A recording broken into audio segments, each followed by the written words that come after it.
Alright, welcome back to the channel, boys and girls.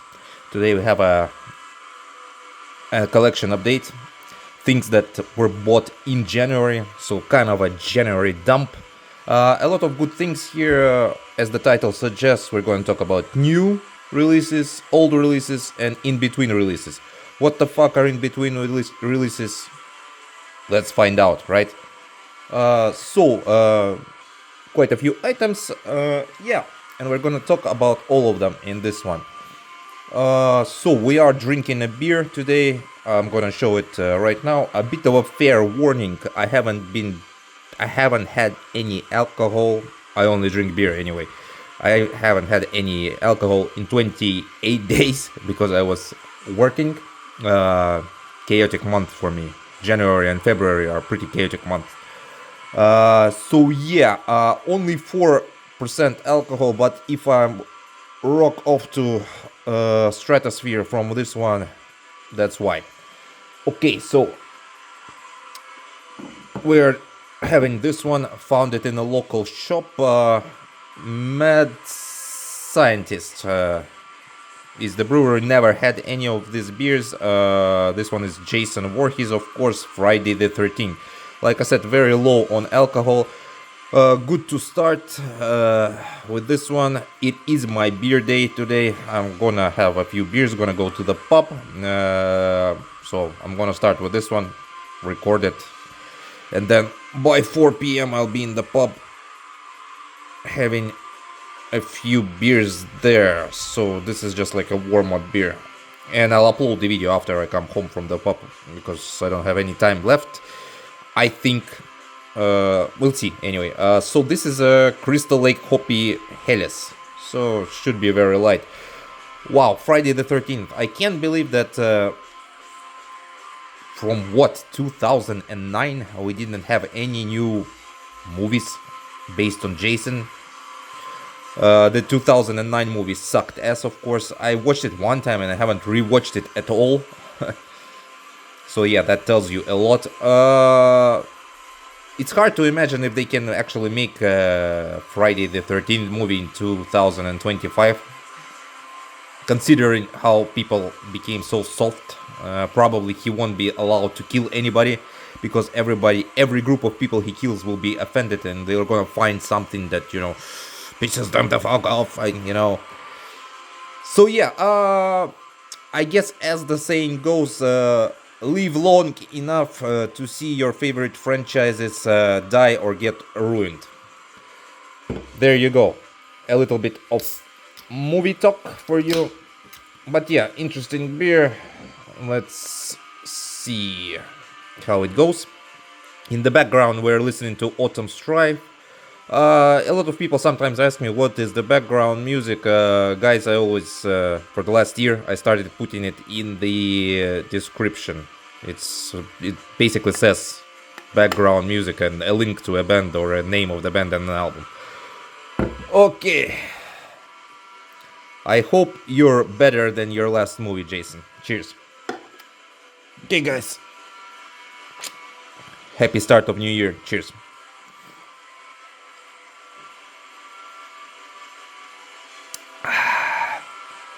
Ugh, mamma mia. Very refreshing. And very good for a first beer. Okay, so, you know what? I'm gonna start with a big boy immediately.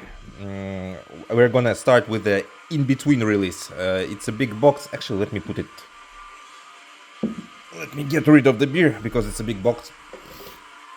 Okay, here we go. So, in-between release.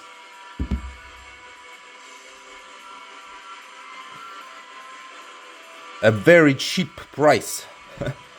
Only 60 euros for this amazing box.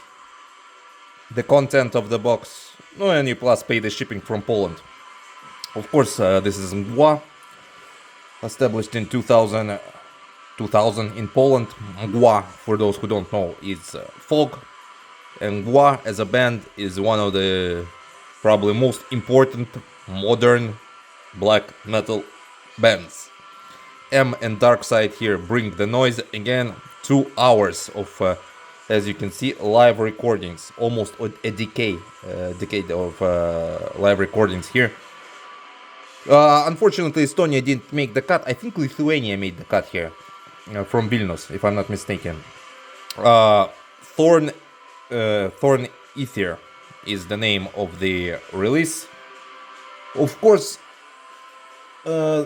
this wouldn't have been the channel that it is if we would not have talked about the meaning of ether, right? Let me put on the gloves. Maybe I won't need them. It's kind of a matte thing, not really glossy, but we'll see. So, ether. Of course, in general sense of the word, ether is pure fresh air. But in Greek mythology, ether was a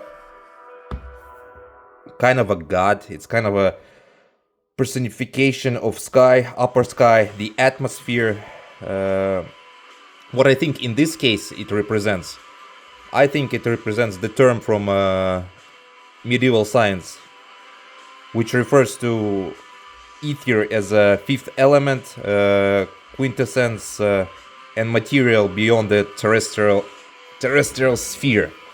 Also highly searched out and used, of course, used by the medieval alchemists. So yeah, live recordings, a big box. Let's open it up and see what we have there. Okay, one more look here. First of all, it comes with this huge booklet. Actually, for the booklet, yeah, I think we can. In this case, we don't need the gloves because everything is kind of matty feeling. It comes with a big book. Like I said, for the price, the quality is outstanding. Pictures from almost 10 years of live shows. Let's quickly take a look. Pictures are also very high quality. Usually how Mgla plays is with fog. The fog machine is not my favorite. Hit the camera there, sorry. It's not my favorite thing on black metal concerts because, it obscures the vision. One time I've been to a concert of a local band and they used fog machine so much that in the first row I couldn't see shit, like really. So they abused the fuck out of it. Plus sometimes they play in this small clubs where it doesn't make sense to use the smoke machine and they still fucking do. Oh, this is a good one, a big photo. So yeah, a couple of more pages. Always nice to see Mgla live. Like I said, they always bring on the energy.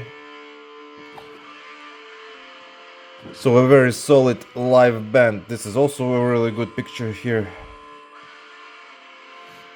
Okay, I'm gonna put the book down. And we're gonna take a look into the main things. So, 3 records. Record number 1. And the back. So it goes like this. Cover and the back. God damn it, I'm hitting the camera today. Sorry. A little bit clumsy. So, but in the essence, of course, Mgla is black metal. And I would say that they have their special kind of unique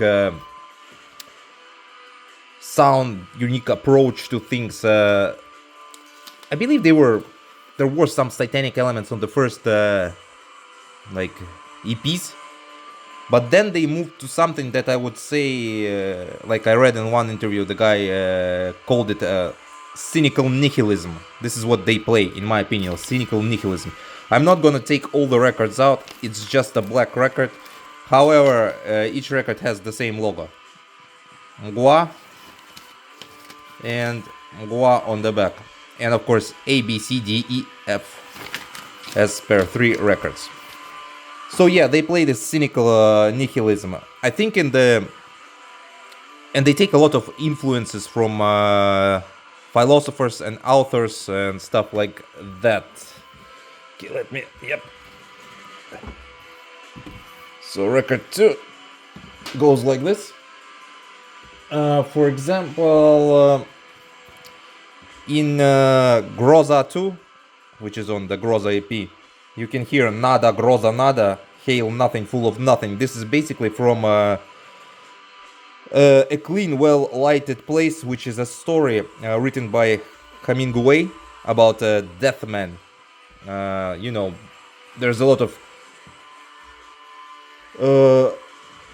Mgla talks a lot about being blind, death, and so on. So there's no news here that they would use something like that in their lyrics.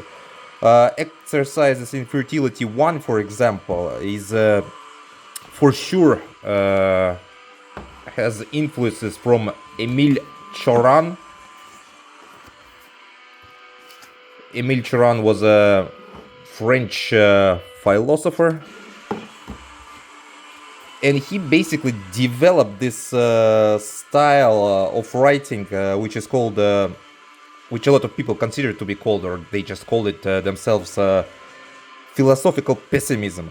He was very into skepticism, topics like end of civilization, and he was, and also obsession with the obsolete. So those are the topics that you can hear in Mgla's lyrics. Yeah. By the way, about the Émile Cioran guy, the French philosopher, I forgot what was the name of the fucking band. But if you go to his wiki page, you will find out that some French band who also plays black metal even released a full-length album dedicated to him and based on his works about this positive pessimism or philosophical pessimism. So yeah, a lot of influences in Mgla. And a lot of non-standard stuff for black metal. Which is always very interesting to find out. So yeah, as you can see, already left a fingerprint. But yeah, about the quality of the recording itself, I would say the quality is, I'm not gonna sugarcoat some aspects. The quality is good. Sometimes it varies from excellent to good. The problem with Mgla is one thing. They continuously play their set. There are very little pauses in between the songs, right? So when you're listening to a song, it fades at the end. You don't really hear the crowd. So in some cases, in the beginnings of the song, you hear the crowd. Maybe at the end, you hear a little bit of crowd. So you might have a feeling that this is not 100% live album, but you will understand that it's a live album based on just that. For example, I have a feeling, and my personal feeling is that Mgla always play faster live. Especially if you listen to the Age of the Excuse songs, in my opinion, they are always faster live. But that's my opinion. I've seen Mgla play 5 times, I think, and I never was disappointed. Also, I think it's one of the few bands that has a really good merch and for a very available price. They don't seem to, you know, fuck over fans. So yeah, just a nice, great band. A lot of people say that, like for me, let's put it this way. For me, the discography is flawless. But when people ask me what's my favorite album of Mgla, I think I'm 1% of people who always says I appreciate more the EPs. For me, EPs are like 95%, if I would give it like the percentage mark. And all albums are from 80 to 85. Yeah, that's my take. I really enjoy the EPs. They're more raw, they're more like primitive in a way. They have more feelings. in my opinion. Yeah, so Mgla, Torn, Ether live recordings. A great box set for a great price. Don't know the limitation, but if you can get it, get it. Alright. We can bring back Jason. And yeah, cheers, guys.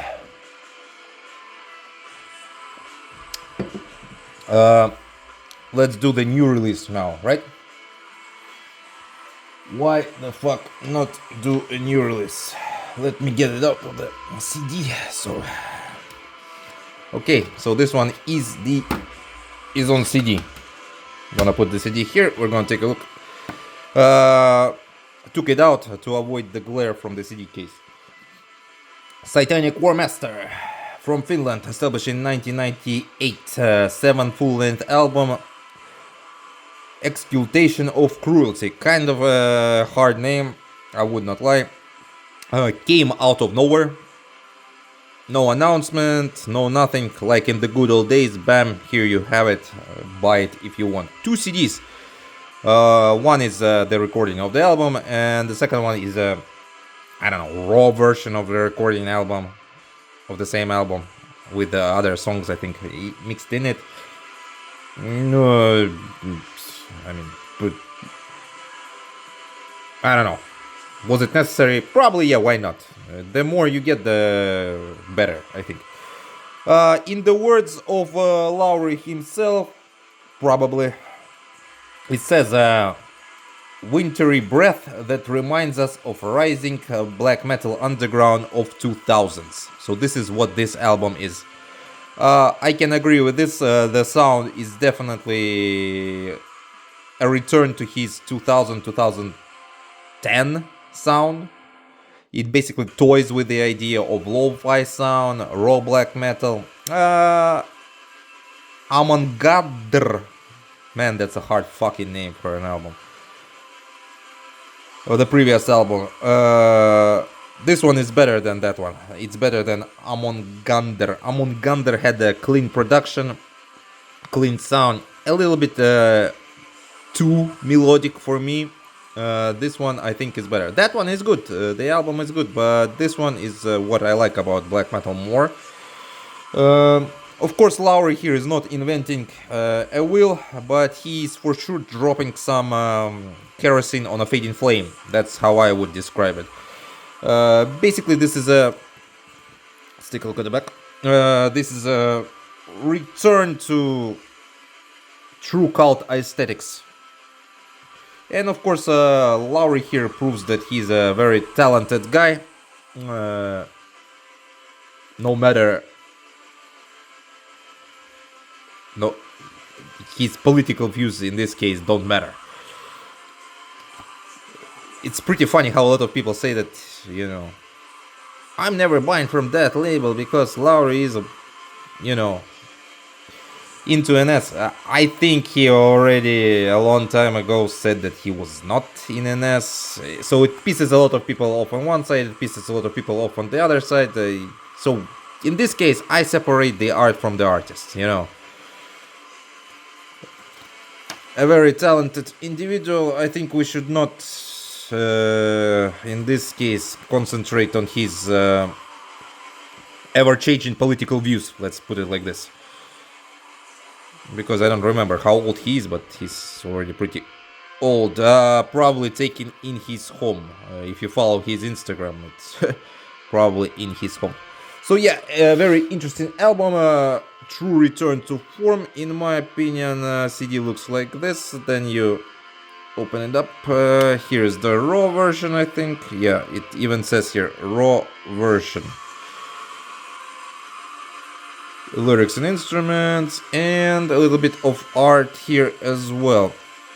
The art is pretty cool. I like black and white. Like I said, the whole album is aesthetically a return to the cult black metal style, from album cover to music. So yeah, Satanic Warmaster, Excultation of Cruelty. Get it while you can. or wait for the vinyl. I think, of course, it's going to be released in a while, but considering the 2 hours and 2 minutes runtime, I don't know how many vinyls there are going to be here in this, so might as well pick it up on CD. Because I think the vinyl is going to be pretty expensive, probably. But yeah, it's up to you. Good stuff. Cheers.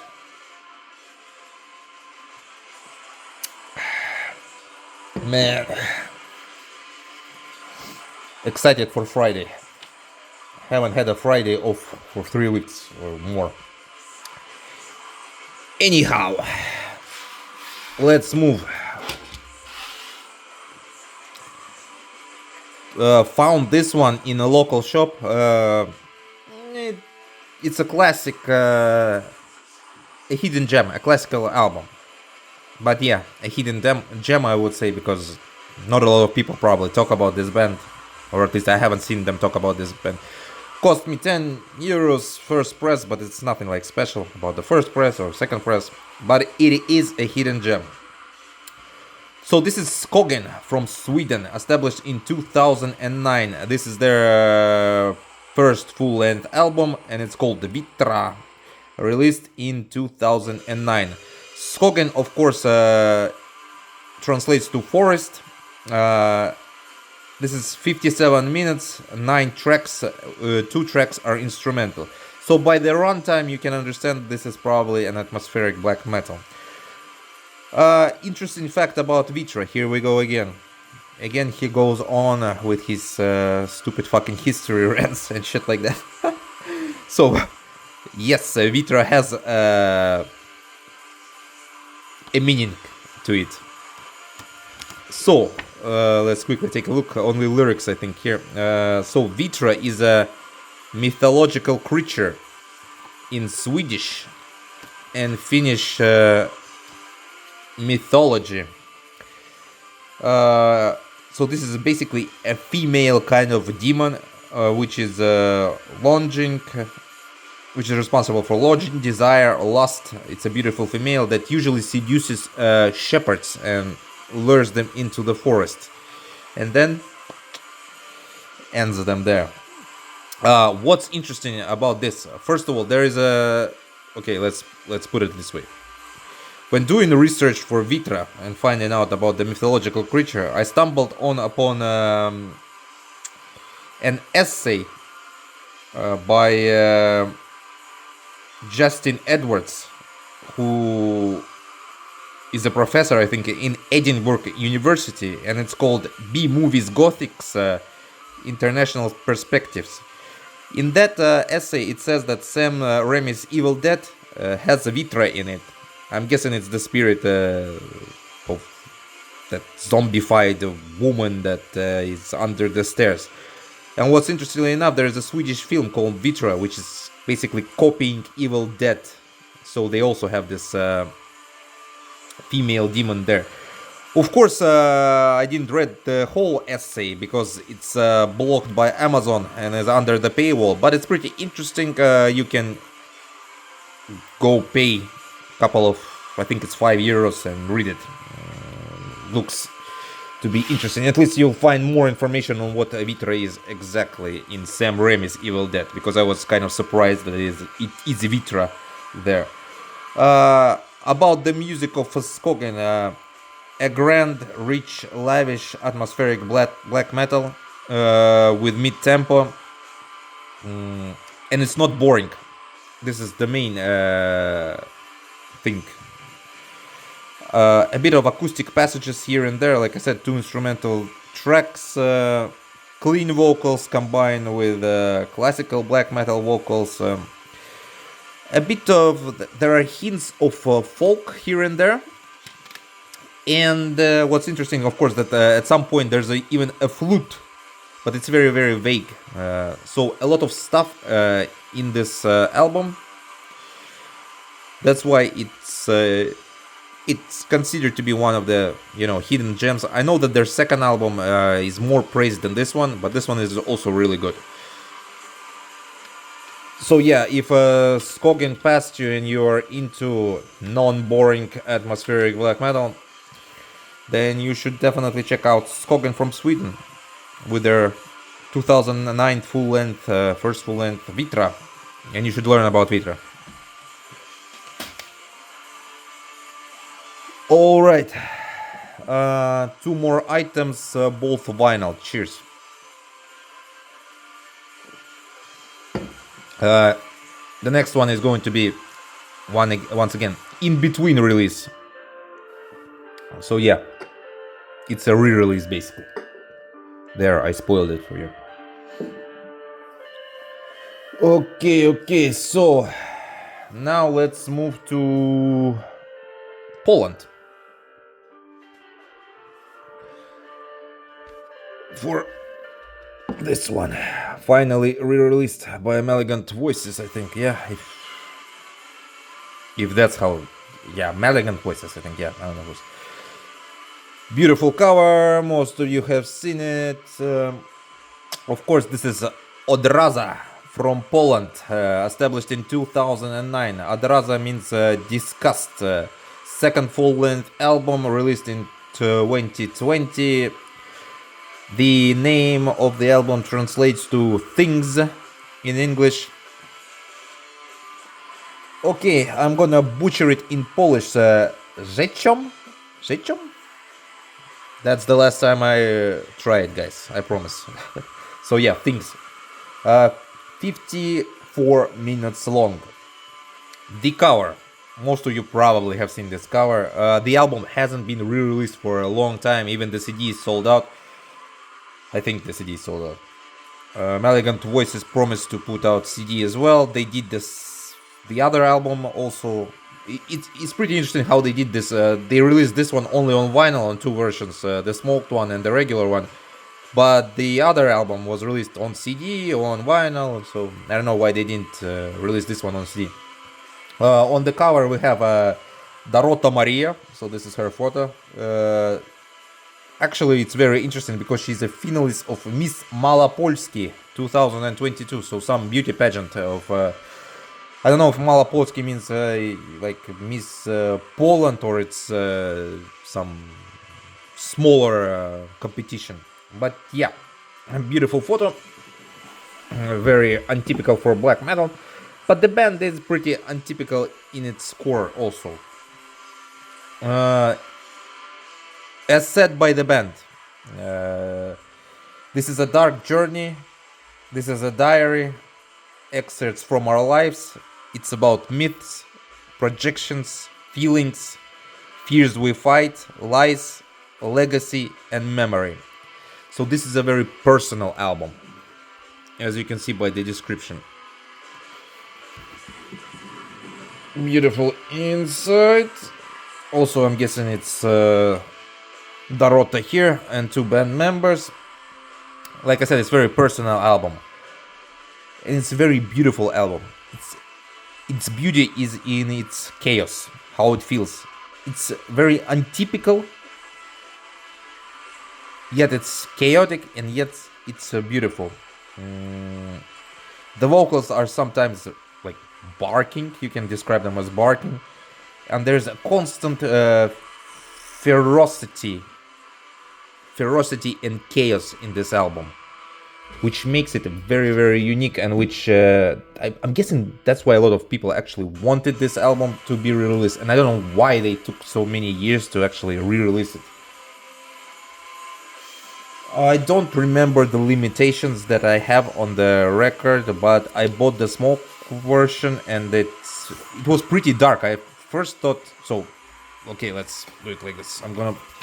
I thought first that I had the black version, because without light it's pretty dark. So the side labels here are like this. And let's see the vinyl. I'm gonna pull one out fully.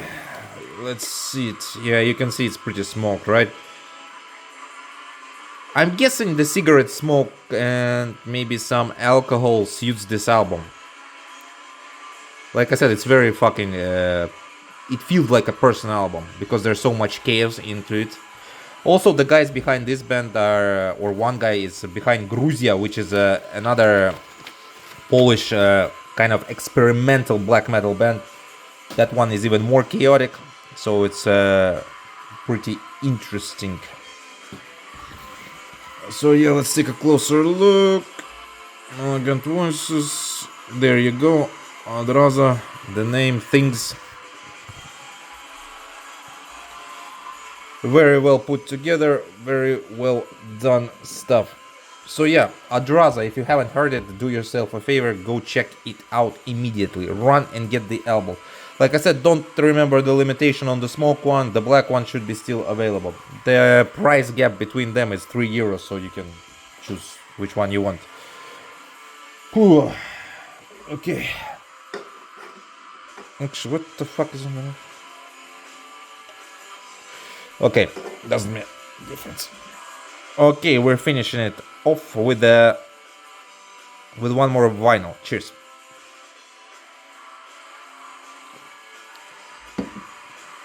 Actually, it's the runtime is only 31 minutes, so surprisingly, been doing pretty good.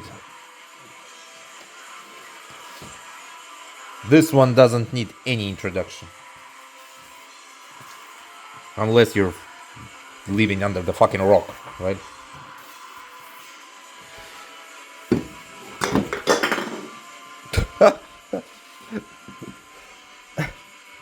Yeah, it doesn't need any introduction. It's so hardcore, this one, that it just kicked the can out from the table. Return here, Jason. The masked goat man kicked your ass here. Okay, so yeah, like I said, it doesn't need any fucking introduction. It's the myth, the legend, the pioneer of black metal, established in 1983. Of course, we're talking about the one, the only Bathory and Quartron, who influenced every possible style of black metal, from Satanic black metal to pagan black metal to Viking black metal. 1987 release, third full-length album, Under the Sign of the Black Mark. It's pretty fucking impressive up to this day when you put it on, that you don't feel that this was made in 1987. It's hard to imagine that even. Dark, fast, devilish, catchy riffs. I don't think I need to even say anything else. Monumental masterpiece. Bathory is amazing. So how I get the classical albums? Just for fun, I'm gonna tell you this. Of course, I've listened to them all. Of course, I have them in the form of bootlegs from my teenager years. They're mostly, the bootlegs are mostly in the car right now. We're listening to them when we're traveling with my wife. Sometimes kids listen to them as well. I'll get back to this one. So when I go out in Tallinn for a night of, not for a night of, for example, I went out last time with my kids and wife. We went shopping and we went for a dinner. So everybody got something, like kids got presents, wife got presents. Then we went to the shop and I bought this album. Why I don't buy them specifically? Because there will always be in print and I always find something else to buy. There's something new always comes up. So I buy them rarely, and yeah, when I go out, when I have beers or when I'm with like kids having fun, buy something for them, and then I'm near the store of a local record shop and I, pick it up for the collection. So yeah, because they're always going to be re-released, repressed and so on. And there's always something new. As you can see, a very shallow, disappointing inside. Of course, Elizabeth here looks absolutely amazing. Woman of Dark Desires, the song that probably everybody covered, from Marduk to I don't know who.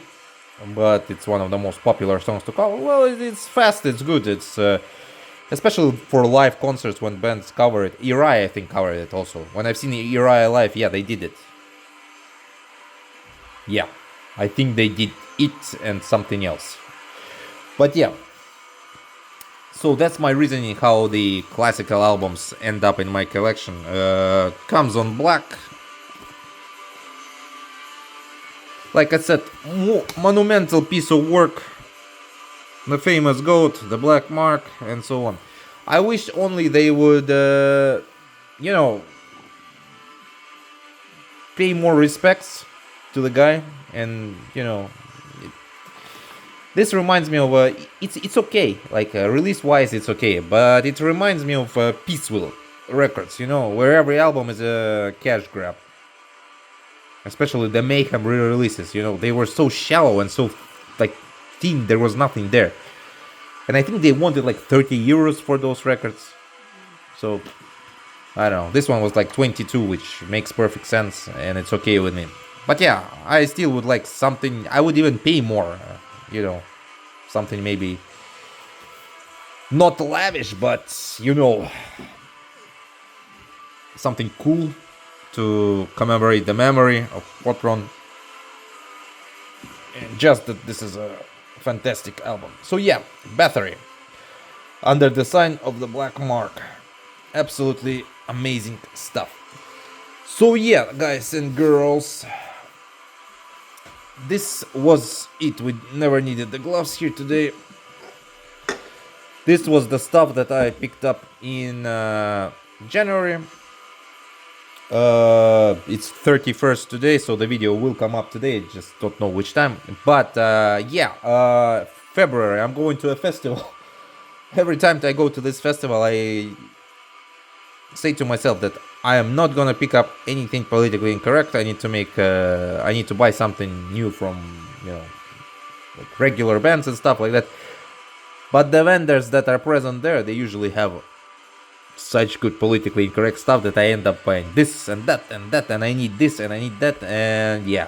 So probably, I'm not gonna lie, the next update in the end of the February, I might have a little video from the festival in the middle of the month, and then in a week I'm gonna do I'm not gonna lie, it's probably gonna be a politically incorrect update, because probably I'm gonna buy shitloads of not shitloads of, but at least 3 items that are politically incorrect, because the vendors there are so good with their stuff.